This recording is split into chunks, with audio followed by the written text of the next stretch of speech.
Hello everyone, Felipe Castelo Branco here again.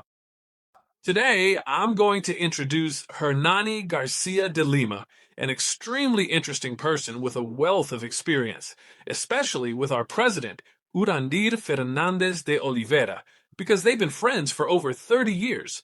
They're from the same city, Presidente Wenceslao, in the countryside of São Paulo. So Hernani knew Urandir long before the Portal Project was founded, even before he found the farm that is now our headquarters. In fact, today he's going to describe how all of this happened because he was involved. He was a witness.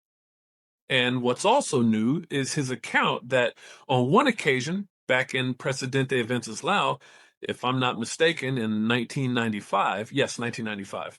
So, well before the work began here at our farm headquarters at the old Portal Project, which started in January 1997, when everything began here at the farm. In fact, when I started, I had met Durandir in 96, at the end of 96 in Rio de Janeiro. I made my first trip in January of 97, right after it was the first trip he took with a group of people from Rio de Janeiro. All young people, as my brother and a few other people who are still here today. But Hernani was part of all of this. He took part, let's say. He was there. He was taken to a ship of the 49 races together with Urandir. They're in Presidente Wenceslao in 1995. So he's going to share this account here. This is unprecedented. I think it's the first time he's talking about this on video, and it's really interesting. And let me tell you, folks, these interactions with the 49 races are truly impressive. And it's really worth listening to the stories of these people who have a very long history in our association. People who were here even before, like in Hernani's case. These are really interesting accounts. I split it into two parts because there was just so much material.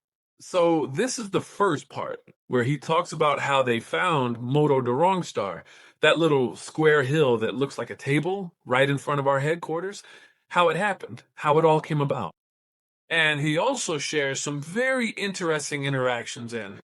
Also, let's say this abduction, this invitation, this visit he made to a ship of the 49 races, where he witnessed certain situations. You gotta watch it now.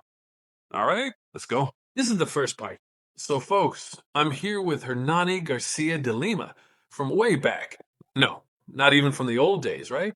He was already a friend before, a personal friend. Our president, Urandir Fernandes de Oliveira, since the Wenceslao days. Yeah.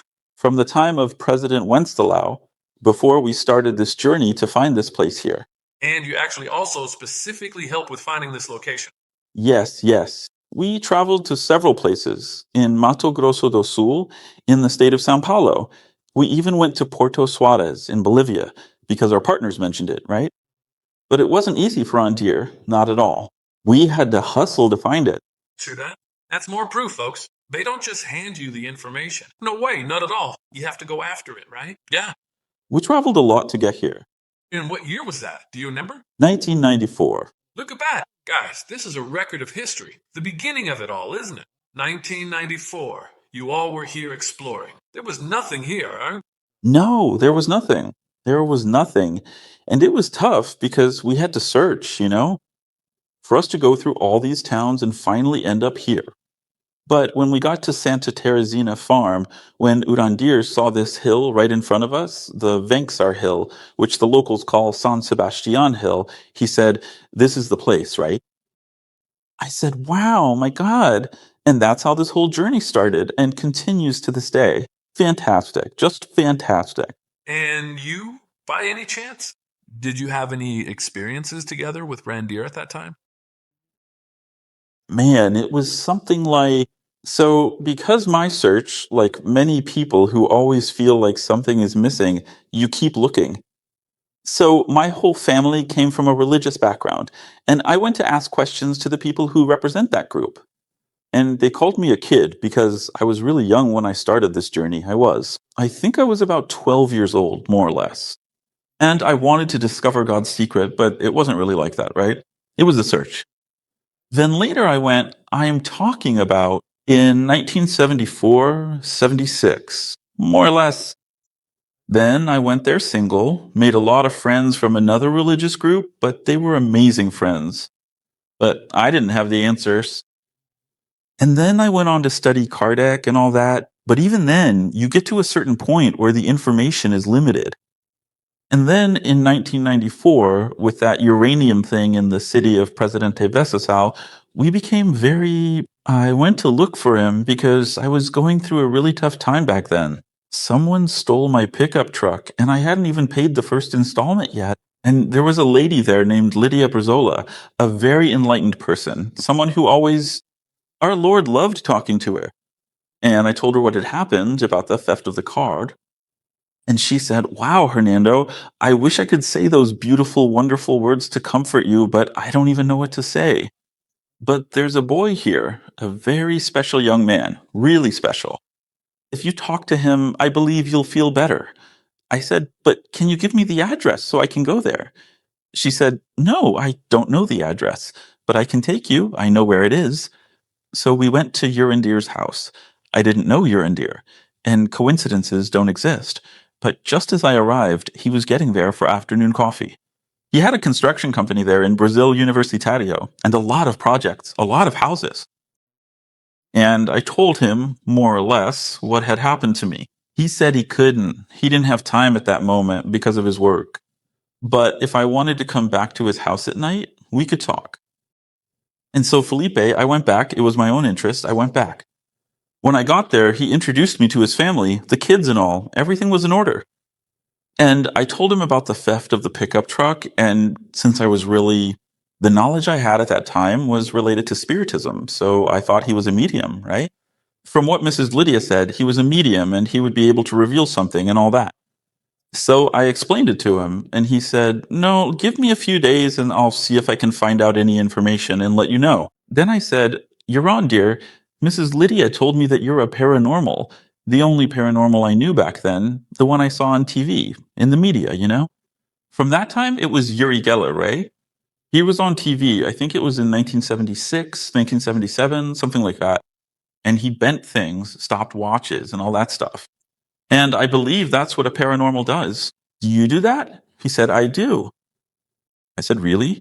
Come on, man. There wasn't." Back then, people didn't talk about it. There wasn't the convenience of the internet like we have today, right? We couldn't just access a ton of information from all over the world. And another thing, Uri Geller was already a shock to everyone who was there. I remember I was a kid. I saw him on TV bending forks for everyone. And I remember. Yeah, it was cool.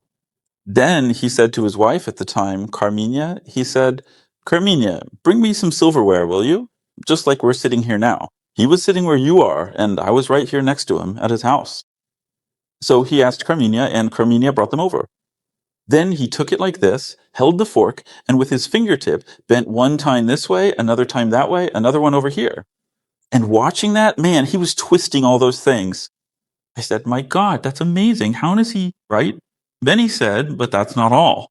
This here, I'm touching it. With the material, it's a little easier. But what does our mind project? In matter, it transforms. Want to see?"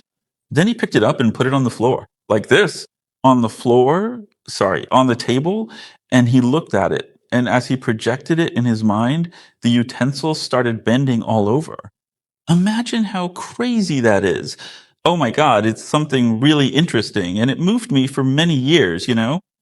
Witnessing a complex situation exactly like that one, I found myself still deeply contemplating and thinking about spiritism. He's a medium, he has this metaphysical ability, whatever you want to call it, but also these things. So I said, "Randir, the day I met him, it was like we had been brothers for a long time. I felt really comfortable. That wasn't very normal, you know?" And I told him he passed away not long ago, about 2 years. He's someone I care about a lot. Is there a way for us to talk, Jane? He said, "Yes, there is." I said, "Oh, so you're a medium. You were testing to see who you were dealing with." Our own subconscious ends up doing a bunch of things. You know, you always have that doubt. You're always thinking since the world is full of scams, you think it's a trick. Then he took me to a part of his house in the living room where there was a little bar. There was this little bar and there was a chair. He sat about here and I sat over there. So I said, "He's going to channel, right? He's going to channel. It's dark, the room is dark, so he's going to channel." And I just sat there waiting, and nothing happened. I said, "Hey, Randir, what's up?" He said, "Relax. I'm talking to your grandfather's mentor," because he was my grandfather. "I'm talking to your grandfather's mentor to see if he'll allow your grandfather to come talk to us." All right. After a while, he said, "Look, he gave permission." But then it took a while. "Hey, Andy, just imagine," because you start to get a little anxious. Then he said, "Calm down. I'm talking to your grandfather to see if he wants to come." It's not just about the mentor giving permission. That's not how it works. Then he said, and I asked, now he's going to incorporate, right? That usual situation of an incorporation. And to my surprise, to my left and to Ranger's right, a silhouette of light appeared. A silhouette of light formed, kind of neon green, sort of powdery, you know? And I said, "My God, there must be something hidden there, projecting, right?" Then he said, "You can ask, you can talk to your grandfather." So I started talking to my grandfather, and I can't even say what I asked. Then I thought, no, I'm going to put an end to this trickery. I'm going to ask things that only my grandfather and I know. And I asked. And my grandfather answered because in his last days, we spent a lot of time together, you know? It was a very difficult situation for all of us. And he answered exactly what we had talked about. Then I started crying so much I couldn't ask anything else. And that was it. That was it. And I don't know how many minutes all of that took. Then Randir said, "Look, Hernani, we have to stop." I said, "But why stop?"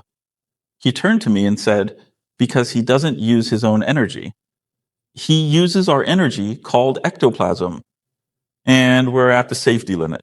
So say goodbye to him." Crying, how was I supposed to say goodbye, man? From then on, Randir and I, never again. Never again. We were always together, always friends.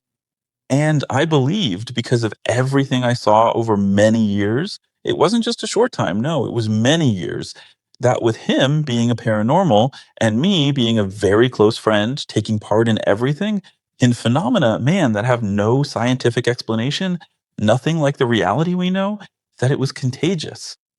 That I would become a paranormal too. Absorb a little bit of it, right? But today, of course, we understand that it's about each person's evolution. Training, right? Evolution, training, and all the stages. Urandir is light years ahead of us, right?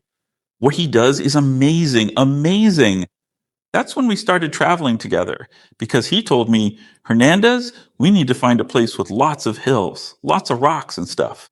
And he didn't talk about extraterrestrials. Back then, he never talked about extraterrestrials, and he said it was a dream, that he had this dream and that this dream was real. So we went over to Sao Paulo. We went to E2, that whole region of Sao Paulo. We went here to BR21 in Mato Grosso do Sul. We went to Corumbá. We went to Porto Suarez in Bolivia. We traveled here to Coxim until we found this place. It took a while. No, it didn't take that long, actually, because it was from around March until November that we went. To get here in 1994. From 1994 for us to be able to get here. Because now, partners that we know everything, even the contact we have with them, talking to them, many of them see things. Back then, no, they didn't talk. So we made this whole journey, and when it was October, we arrived at a place here, I think you know it, called Cipulandia. We got there to do some research because our path has always been research. It has always been about seeking knowledge. Always. And that's fine. A place that was there weren't many cars, and the people were really in need. And on October 12th, which is Our Lady's Day, Children's Day. And so there was a festival here in Toboco. So the people there, some of the people there, asked if we could, since we had a pickup truck, if we could take them to Toboco. "Oh, let's take them. It's no problem at all." And during that time, October, it was raining a lot. and The sky was all overcast and everything. And even so, people wanted to ride in the back of the pickup truck. Of course, a few people fit inside the cab, and off we went. Then, about 8 or 9 kilometers from there, suddenly a huge light came down from the sky, just massive, lighting up the whole sky like that. I stopped the pickup. Everyone saw it. If that had been a meteor or something like it, there would not have been a trace of us left. And that immense light, the Morro do Chapé, it's easy to spot it there. Then it lit up a light beforehand. It lit up, and that light that was coming merged into the other light. Man, everyone saw it. Who could say they didn't see it? Urandir? Only Orendir denied being there, never mentioned extraterrestrials or anything else. He said, playing dumb, I saw nothing. Didn't see it. I was tying my leafes. Shoo! To avoid speculation, people bugging him to find out what it was. So we left, went back calmly the next day. Should we go see what happened? So we went.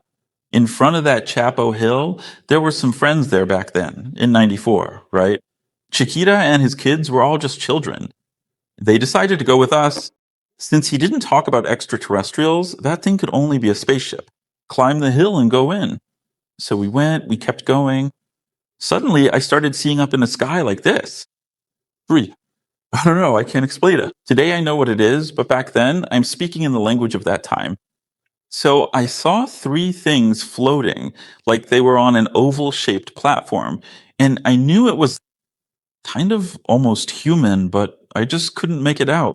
I couldn't figure out what those floating things were. I told Landier, I told everyone, guys, what is that over there? Nobody saw it. Then I said, Landier, no, I don't see the thing. Yeah, I don't see anything. And I went after those things, climbed up to the highest part of the hill, and I'm afraid of heights. Even riding in a helicopter, I'm scared of heights. And then for me to come back down. The guys disappeared. When I got to that high spot, they vanished. The guys vanished.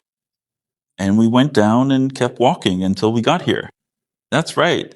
Later, I can even tell you because it took 23 years for Andir to tell me what that was. Oh, I know that all too well. Several times, certain things from back then happened to me, and he saw me explain them 12, 15 years later. It's when we're actually ready for the information. Because depending on the information he gives, it just goes right over our heads. We don't know how to interpret it properly. We can't connect with that information, so he just lets it go. So, years later, he explained to you what those three lights were. Yeah. And what were those three lights? Well, we started a... Look, it's a lot, but since you asked, there was a contact here where Bilu came and said, so Vicente from Bolivia, he was the matrix of the sensory labyrinth. The four corners. All right. And then it was Larisona who asked, Larissa Cotman. She went ahead and asked. Then she said, Bilu, since you're talking about the issue of magnetoids, who gets the magnetoids and all that, because you mentioned it in a contact we had back in Rio de Janeiro at the clay camp, right? That's right. That's right. And Bilu said that it could be one, could be two, could even be up to 7. But since Isa showed up, we didn't understand what she said. Isa is Bilu's brother. Yeah. His partner. They have that there too. Right. It's not just here, no. So that's what he said. Then Larissa went ahead and asked if he could talk about the subject. He said, I can. Here too, some people are already able to do that. But we aren't aware of this. How to do it, we just don't have their knowledge. But vibrationally and with the development of abilities, we already have it, but we don't know how to use these abilities yet. Then he went on and said, the guide, who is Urandir, Hernani, Charles, Paulo Para, and Carlos Magno. And one more. He mentioned 6 people, 7 people. And I wasn't in that contact because I was doing transportation. I used to transport people to Dakila. I had a tourism company and I used to transport people. And that day, that's what I was doing. The next day, people came up to me and said, Hernani, yesterday Bilo mentioned your name over there. I said, but what did he say? I don't remember. Then someone else said, I don't remember, until I managed to get the contact. When I finally got that contact, I went and talked to Andir. About 45 days later, I finally had time to stop. And Marta, the one who went, was Marta Silva. She recorded it on the cell phone? Nah. On the little recorder, not the... It didn't come out well. It was really quiet. But with headphones, I managed to hear it. Then I asked Andir, is this real? He said, huh? But how? It's because I know some steps of the magnetoid. But what he's saying here is that only people who manage to reach a certain stage of the magnetoid can do this. Then he said, so let's do this. Go back to Morro do Chapéu in 1994, in October 1994, on October 12th. Then I said, "You're kidding, right?" He said, "No, I'm not kidding. We travel through time. Anything that causes emotion or a strong joy, you can go back to that moment." You open what we call a temporal window. Yeah, a temporal window. Well, Urandir is the one saying it, so how am I supposed to doubt? And I kept thinking, I'm going to go back. I'm going to go out. And you, at first, with your earliest memories, did you consider that? Memories? You start to see, you saw Chiquita, the boys, how we got in there. You saw Urandir. When those floating things appeared there and it happened, I said, Urandir. Went back there, but not. And when he talked about my situation and those other people, it was that we could multiply ourselves.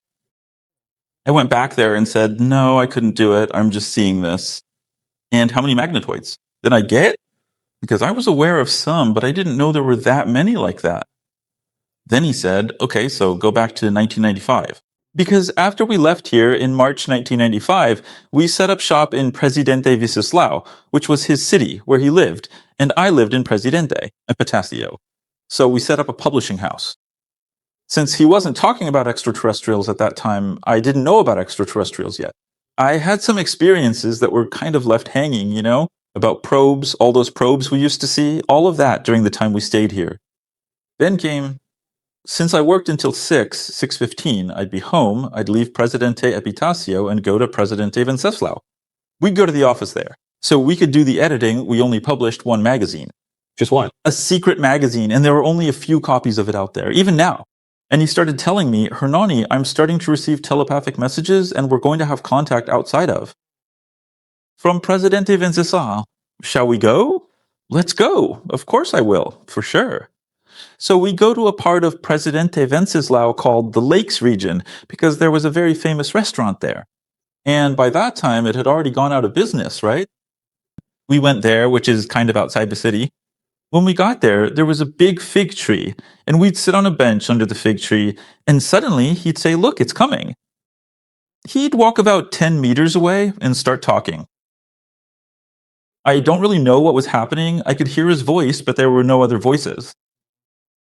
But okay, let's learn. Let's see what's going on. Then the GNA ship started to appear, which I thought was a plane or something like that. Hernani was going crazy. Until one day, we went there several times. Until one day, he turned to me and said, Hernani, I just got some guidance. We're going to have to go to a more rural area. So we went around the lake and headed to a higher spot, kind of on a hill, where we could see the city. So we sat there, the sky was full of stars, beautiful. It wasn't. Then all of a sudden he said, look, the ship is right there. The ship is there? I looked and looked, but I didn't see anything. I said, what do you mean, Brandier? Then he said, look over there. Now I know that when he pointed at the ship, he was on the ship's frequency, and he brought me onto the ship's frequency. The ship's frequency. Because of, I don't know, the proximity, he brought me there, and then I saw that thing above Presidente. Weasel from that Enlil. It looked like it was about 30 or 40 meters away. There's no way to be exact. And the lights were from a physical ship. Nowadays, we don't even see physical ships anymore. It's all just lights that we see. And it was a physical ship, just like that. And there were some lights. The moment I saw that, I said, my God, now everyone's going to know that it's above the city, everyone. I don't understand the name Toke. At that moment, it took me to the ship's frequency. I said, now everyone is seeing it. Everyone's going to know. Everyone wants to see it. Me, as a military man, it was a weird situation, you know? My superiors in the hierarchy would mess with me, you know? yes. And whoever was there, hierarchically speaking, allow me. They respected us, knew there were jokes, I even became known. In the new region over there, Presidente Prudente, as Sergeant E.T., I never denied it either. From the soldier to the colonel, I would talk and share the information. Some respected it a lot, others just made fun of it, really. But it's all right, that doesn't matter, it's something that doesn't. But I thought that with everyone watching, that would be the end of it. Then Randir grab. I was sitting close to the cab of the pickup truck, right? And he was sitting near the tailgate. We were in the bed of the pickup truck.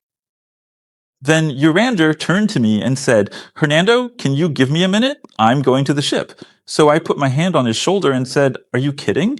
Then he said, Do you want to go? I said, I do. He said, Then let's go. And man, I started thinking. It's so fast. Your thoughts race. It's something. How is this even going to happen? This? So I turned to Urandir and said, All right, but how are we going to do it? Then he said, No, Hernando, it's really simple. You just look at the center of the ship and imagine yourself projecting into it. Yeah, but I'd already seen him do so many things that I couldn't doubt him. Just imagine, today, just imagine doubting a guy like that today. Back then, I just couldn't doubt anymore. That's what I thought to myself. So I'm going to imagine myself projecting, and I'll try thinking it over and over to see if it works. Felipe, the moment I thought about it the first time, it just jolted me like this. And just the way I was sitting, that's how I went. When I got there, But what was that feeling like? No. there's no feeling. It's not. Instantaneous? It's instantaneous. It's instantaneous. It's like this. It's like this. But you do feel the displacement. And suddenly I stopped in a place, kind of like where we are now. It was a sort of high up place, and I always use this example, like in a medical school, where the doctors are doing surgery and all the students are up above, watching and following along. And I was there. Like it was a mezzanine. It's A mezzanine, but I didn't see the mezzanine. I was suspended. right. Was suspended, but I couldn't see this mezzanine. But it was as if it was there. And when I looked, I saw a child on some kind of suspended stretcher. And there was a red cloth covering from above the chest to above the knees. And there was a being working on the child's neck here, another one working on the left side, and another being, I don't know, about 5 or 6 feet away, like this, as if it was energizing. And I didn't look at the child. I was so fascinated by it all. I thought it was so wonderful with some crystals and everything that I didn't look at the child. And what about the beings up there? I saw that they were very humanoid, but their arms were extremely white, man, really, really white. They were wearing white clothing, like something medical. The hair I saw wasn't blonde, it was gold. It's something fantastic. Like golden? No, like actual gold. Like gold, their hair. As if it were gold. It's not golden. One. Short? No, short. All of them had short hair, yes. Could you tell if they were men or women? No. But I believe the one on the left, channeling the energy, was a woman. And the other two who were working on the child's leg and on the neck was a man. The Height, more or less, were you able to tell? Felipe, but I believe they were of average height, like ours. It's just that from where I was, I couldn't see their eyes. I couldn't see their eyes. Suddenly, when I looked at the child and realized it was Urandir, man, the way I was taken, didn't I tell you I was taken, Marcos? They brought me back to the pickup truck, just like that. I came back. When I realized it, I was sitting down. One thing I noticed and I know this now, right? When you're inside a ship, man, you think, oh, I'm going to do this, I'm going to do that, I'm tough, whatever, or I'm a crybaby. Dude, you don't feel any emotion. You don't feel cold, you don't feel hot, you don't feel fear, you don't feel joy. Completely neutral. Completely neutral. Even if they had started talking directly to me, I don't think I would have reacted. I wouldn't have reacted. All right? So, Leandrino, I told you all about this. This was around about March of 1995, and 26 years later, Urandir asked me to go back there. So I went back. So I went back and said, Urandir, I didn't see anything different. Then he starts guiding you. He starts leading you along. Then he said, when we were here, right where we are today, which is Havalan, we stayed back in 1994 when we got here, we stayed at a little farm over there, and that little farm belonged to Lucio. When he arrived, it was another encounter that I'll tell you about, and he asked me to do the same thing, to go back to that encounter. All right, so first he said, tomorrow, Hernani, at 2:45 in the morning, we're going to have an encounter. So Hernani, since I didn't do anything, I'm not tired. You worked a lot today. Him, Nene, and a few other friends. Nini, the youngest brother. Urandir, it's Juarez. So you guys sleep, I'll stay awake. He said, "No, you don't need to do that, no. I'll set an alarm and call you." If he said it, he meant it. I actually wanted to sleep. At around 2:30, Urandir woke me up. We went outside. The sky was full of stars, but there was no moon, nothing. What was it?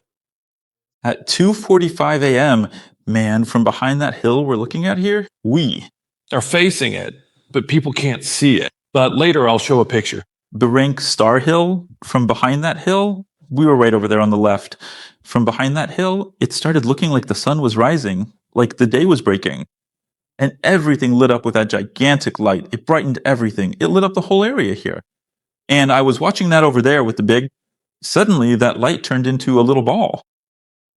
And that little ball moved to the right, to the left, went up and down. So I asked Urandir, are they sending some kind of message? He said they are. The moment he said that, it disappeared. Man, just imagine, I was all hyped up and I was supposed to go to sleep at a time like that, and it just vanished. When it was 6 in the morning, as the day was breaking, Urandir came and called me. And since I was still all hyped up, I woke up hyped up, and I asked Urandir, what happened? Where is it? What happened? He said, come here, get out of the shack. So I went out, and he said, look at the sky. When I looked up at the sky, I saw the ship. And the ship, just as I saw it, went up into infinity right there. Then he said, they waited so you could see it, so you could be sure it really happened. And I said, no way. Then 23 years later, all in that same period, he told me to go back to that moment. Look, I went back and then, man, the way our minds work, we're so limited. We're really limited. For 23 years, I kept wondering, how did I get from the yard where we were, the backyard, to my bed? Did I walk there? Did I float? Did someone carry me or something? I never thought of anything different. Then he said, open up to another possibility. I said, what do you mean? Aren't we talking about the magnetoid? We're talking about the magnetoid. Where do you think you got another magnetoid? Then I said, you're kidding. No. When the intro finished, you're kidding. Was I taken to the ship with you? Yes. You were taken with me to the ship. All the knowledge they gave me, they gave to you too. And everything I saw, you saw. Whoever I talked to, you talked to as well. I said, but Grandinho, how could I forget all of that? He said, no, it's not that you forgot.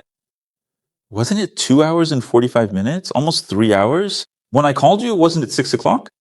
So during that period, it closed off. I forgot the term he used. It's not the time loop. It's a temporal window. But it's not that this temporal window didn't exist. When I left the ship, it closed up inside me. And I have to know how to open it. So I said, Oriandinho, but how am I supposed to do that? He said, Hernani, the ones who are going to teach you are Bilu and Tato. The day they teach you, you'll remember everything. Bilu and Tato, folks, are two of our partners.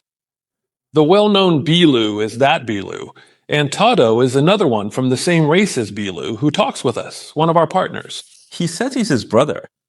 They're all brothers. Therefore, when I am completely prepared, in many ways, even physically, energetically, with the skills, then I'll remember everything. But what Urandir wanted to tell me, is that on that day he received a physical magnetoid. No, not physical. Plasmatic? No. I received the magnetoid along with him. The same magnetoid he received, I received too. So the same condition he reached at that moment, I reached as well. That's why he can multiply himself as many times as he wants. Well, not as many as he wants, up to 7.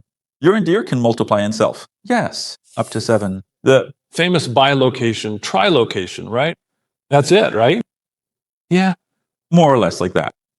Then he said, so you received a magnetoid. I started counting the magnetoids. Then there was another situation too, folks, that was really interesting. During the time we stayed here, I never really had much physical aptitude for heavy work. And here we do all that stuff, the research, moving tools around. I was never good at that. More or less dangerous. Lazy, right? It wasn't like that either, because I was really enthusiastic. So In the team, I ended up as the cook. And there was one night there, I made the food. It's even on film. I made the food and everything, and when it was time to serve, I don't know if you know, but a country stove out in the countryside, it's got a big cast iron plate, and everything is cooked on top of that plate. It's hot, heated with wood, so it's usually always really hot. And the food was sitting on top of that. When we took the lid off, sorry, but it was full of maggots. Impossible in that kind of heat. Damn, I was so disappointed. I was really pissed off. Then Grandinho said, no, let me do it. So he took all that food, gave it to the dogs, and he made the food. After more than 20 years, he turned to me and said, Hernandez, do you remember who made the food after that? Oh, you did. So do you remember what I did? No. It was a physical magnetoid that I ingested, you ingested, and the whole team working with us ingested. So another magnetoid. Then he said, do you remember when we used to walk from the shack where we stayed to the place where we did our research? I remember. Do you remember that one day there was a burst of light and you thought it was fireworks? That whole thing? Yes, I remember. He said, so it wasn't fireworks, it was a bath of light that our partners gave us during the day. So you gradually went through all this development. But hold on, let me check something here. You're talking about the magnetoid, that we can multiply ourselves. Then I started to. Logic always prevails. We're always trying to clear up all doubts and end up creating even more questions. Then he asked me to go back again to do that training of going back in time there at Morro do Chapéu with those 3 guys. So I went back and I saw that. And as it got easier, I noticed more details. But one thing I also learned is when you go back in time, you go back, but you don't interact. You don't change anything that's recording there. At least in this circumstance, when I went back, which all of us can do, you remember a memory and you start recalling more details. The more details you remember, the more you travel through time, the more you're right there in that moment again. And I went back and back and back. And when I told someone about this whole thing of being president of the group, that I was taken on the ship and all that, the whole story. And I started gesturing and I realized I couldn't see myself. I couldn't see myself. I went back to Morro de Chapéu and it was once, it was twice. Then I started to see better. I started to see the guys better. Then I realized they were me. They were my copies. Then I came back, man. I came back like this and said, my God, is it? Is it or isn't it? Am I going crazy or what? I went to ask Urandir. I said, hey, Urandir, the last time I went and saw those guys there, I realized they were my copies, man. He said, exactly. You didn't notice before because your abilities weren't that developed. But that day, there was an explosion of light. And in that explosion of light, you multiplied. In that explosion of light, you multiplied. And how was I supposed to explain that to you, Renan? There was no way to explain it. No way at all. There was no way to say it. You needed some time to mature in your training, in your understanding, in your research, so you could comprehend and put all of this into context. Exactly. Then he said, now you should start preparing yourself because it's going to happen again. Then he told me to do this training, to multiply again, and to keep multiplying. There will come a time when, without even expecting it, it will show up.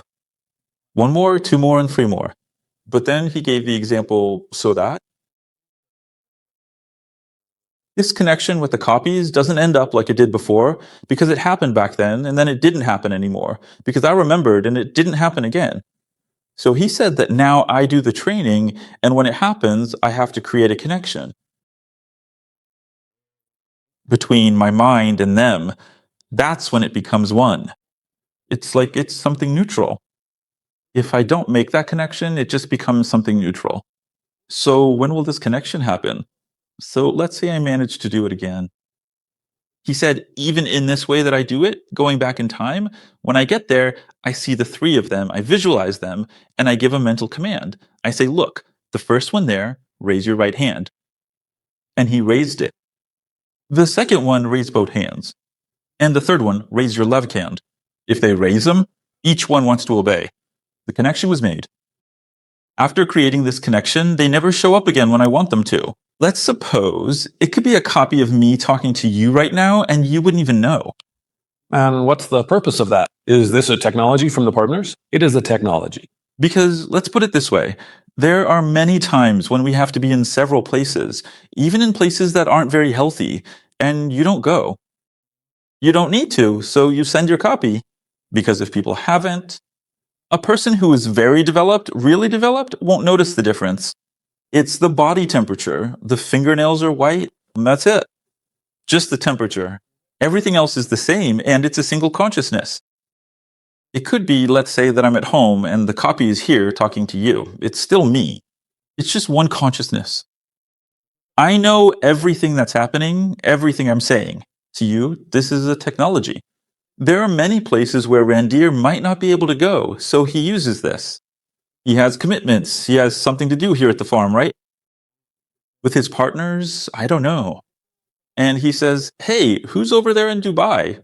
Oh, Leandrino is in Dubai, is that right? So it's something like that that happens. There have already been several situations when we doubted, we would say, is it really him? Or is it one of the others? I was never able to tell the difference. There's no way, right? Given how close I am to him, and I know. Remember when he was taken? The parallel worlds? Yes. The one who was down here wasn't Jan there. The one who came to the cafeteria to talk. No. Before that, he came here and went to his mother's house. Yeah, all that. He went to the cafeteria real quick and talked to Manuzia. I wasn't there. We even filmed it. We were there. He sat down quickly. We filmed it. I still have that footage to this day. It wasn't him. It wasn't him. Because later I asked why he walked past my house when I lived there, down below. He walked right past my house. He didn't even look over here. Then I followed up and said, Urandir, I couldn't make it up there. Because the work was here at Ziggurats. I had commitments with the transportation since I was driving people. I had a tourism company. I couldn't go, neither me nor Vonnie. So at that moment, I didn't take part.